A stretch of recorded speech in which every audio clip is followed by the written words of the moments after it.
Salve, salve! Seja bem-vindo, você está no canal Flamengo Emoção. O Flamengo é humilhado de novo e desta vez dentro do Maracanã, goleada de 4-1 para o São Paulo. Esta foi a segunda vez que o Flamengo teve a chance de assumir a liderança do Brasileirão jogando dentro de casa. O time, mais uma vez, não funcionou em jogos importantes e falha demais na defesa. Gustavo Henrique não é jogador à altura do Flamengo e esta não é a primeira vez que isso é falado aqui neste canal.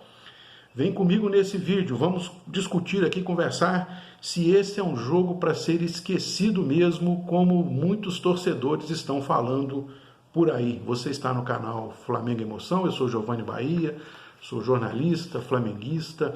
Convido você que está chegando aqui pela primeira vez a fazer a sua inscrição, ativar o sininho de notificações para que você possa receber as atualizações de vídeos aqui do canal. Se gostar do conteúdo, também deixa o seu like aqui no vídeo.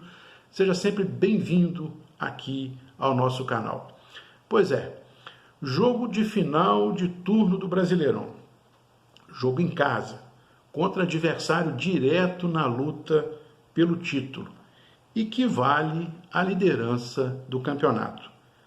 O time toma goleada e é humilhado. É jogo mesmo para ser esquecido? É o que eu ando lendo e ouvindo nesses momentos posteriores à partida entre Flamengo e São Paulo. Bola para frente, temos time, temos elenco, isso é jogo para ser esquecido. Não é jogo para ser esquecido. É jogo para se tirar muitas lições, isso principalmente porque lições de outras partidas parecem que não foram aprendidas. Eu não vou aqui comentar a parte tática do jogo contra o São Paulo, seus principais momentos, não vou falar nada disso. O Flamengo foi horrível em campo praticamente o tempo todo. Fez o seu gol e abriu o placar logo aos 6 minutos, mais uma vez e sempre com o Pedro, em jogada individual. Até aquele momento do gol, o time praticamente não havia passado do meio de campo. E desse gol em diante, nós sabemos o que aconteceu. Nem é necessário falar a respeito. Então, não vou falar de parte tática, não vou falar de estratégia, de nada disso.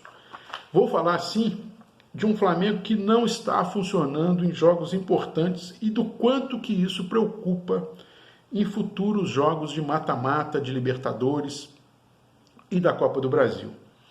Há 16 dias, o Flamengo já tinha tido a oportunidade de se tornar líder do Brasileirão em jogo também no Maracanã, dentro de casa, contra um time que frequenta a zona do rebaixamento, o Bragantino. Bastava vencer e o Flamengo só conseguiu um empate em 1-1. Tá bom, aí muitos vão dizer, o time estava desfalcado e tem jogado desfalcado, está jogando quase que de 2 em 2 dias, de 3 em 3 dias, não tem tido tempo para treinar. Tudo bem. Mais um motivo, então, para se aprender as lições de cada jogo, ao invés de ficar falando que jogo ruim é jogo para ser esquecido. Como se isso fosse um mantra, como se isso fosse consertar os problemas do time. Uma dessas lições não aprendidas até hoje é que Gustavo Henrique não é zagueiro à altura do Flamengo. O cara já havia errado em jogos anteriores, o erro mais recente foi no último domingo, no jogo anterior contra o Internacional pelo Brasileirão. Entregou o segundo gol para o Internacional. E aí o Gustavo Henrique aparece de novo na escalação contra o São Paulo, que até o momento atual, era um dos mais importantes jogos do Flamengo nessa temporada de 2020. E o sujeito, mais uma vez, falha grotescamente, desta vez em 2 lances capitais do jogo, que resultaram em gols, em 2 gols. 2 dos 4 gols. E eu pergunto, isso é para ser esquecido de novo? Até quando o técnico vai insistir com esse perna de pau no time titular? Tá bom, o sistema defensivo do Flamengo estava desguarnecido nesse jogo com o São Paulo, sem o Arão, sem o Thiago Maia, que estavam suspensos. Mas qual é, afinal, o problema do Domenech para escalar uma zaga com Gabriel Noga e Natan juntos? Qual é o problema? Por que ele não coloca este time, o time com essa dupla de zaga?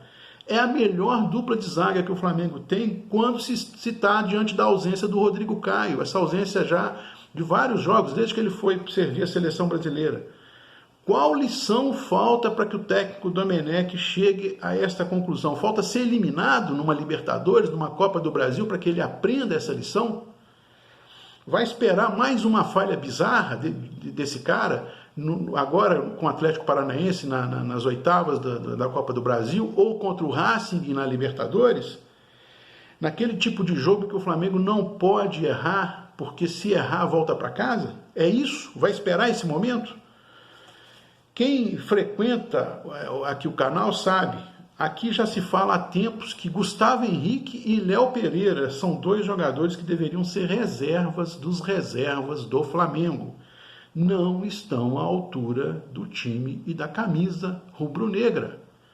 E aqui um detalhe muito relevante, Léo Pereira não jogou hoje, mas é tão perna de pau quanto esse Gustavo Henrique, custou nada menos que 32 milhões de reais ao Flamengo. Veja só, que loucura, que doideira, 32 milhões de reais. E aí também um outro detalhe, né? A gente fala muito que há um legado que o Jorge Jesus deixou para o Flamengo, e deixou sim, fica para a história.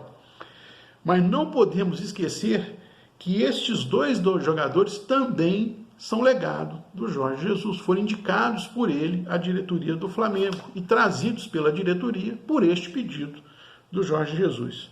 Bom, alguém aí pode estar cobrando, né? Está falando dos zagueiros, mas não está falando dos pênaltis. Foram 2 pênaltis perdidos. Não vai falar desses pênaltis? O que o técnico Domenech tem a ver com esses 2 pênaltis perdidos? Bom, a rigor, o técnico não tem nada a ver com isso. Culpa zero nisso aí. Técnico de qualquer time não responde por displicência de jogador dentro de campo, mas responde por falta de treino. Faz 2 anos e meio, por exemplo, que o Flamengo não faz um gol de falta. Na quarta-feira agora, o Flamengo volta a campo, às 21h30, horário de Brasília, no Maracanã, pelo último jogo do mata-mata das oitavas de final da Copa do Brasil, jogo contra o Atlético Paranaense. Ganhou em Curitiba por 1-0, deu para o gasto e tem a vantagem do empate.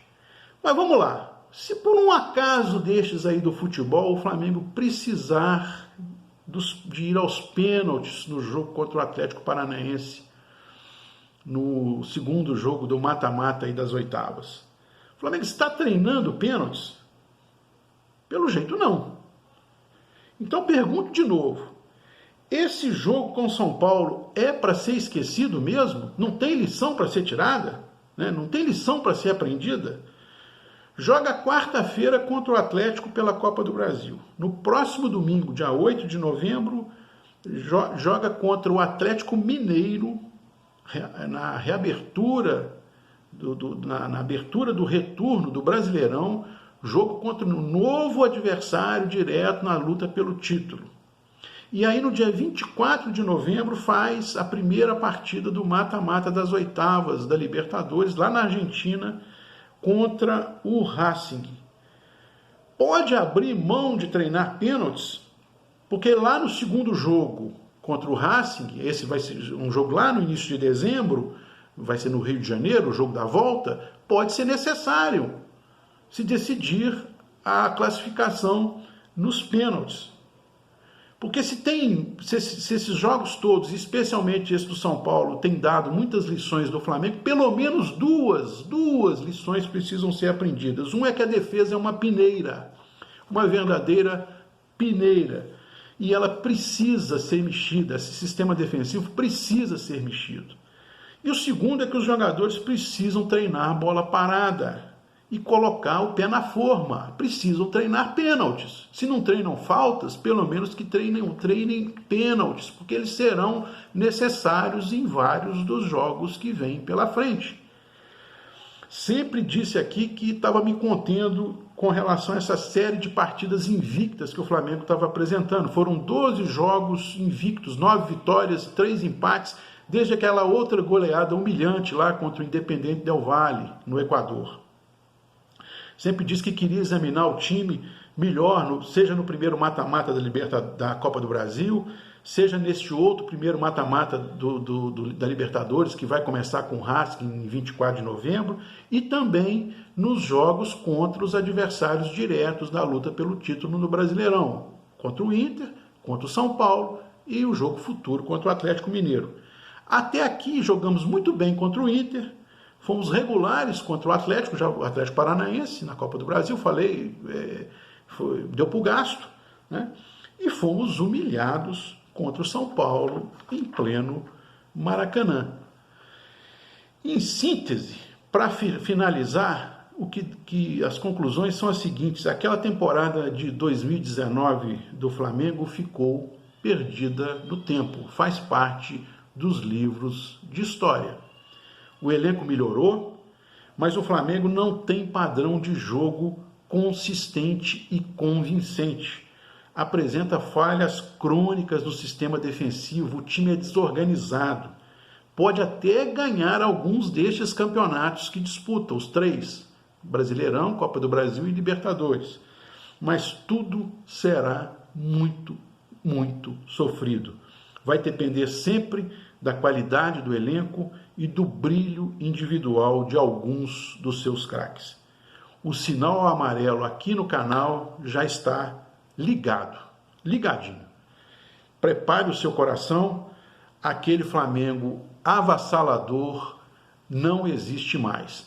Pode voltar a existir em futuro próximo, não agora, não mais nessa temporada. Vai ser sofrido. Para você que chegou até aqui, muito obrigado pela sua audiência, esteja sempre conosco. Se gostou do vídeo, dê o seu like, faça a sua inscrição aqui no canal, esteja sempre conosco, seja sempre muito bem-vindo. Vestiu rubro-negro, não tem para ninguém. Muito obrigado, aquele abraço.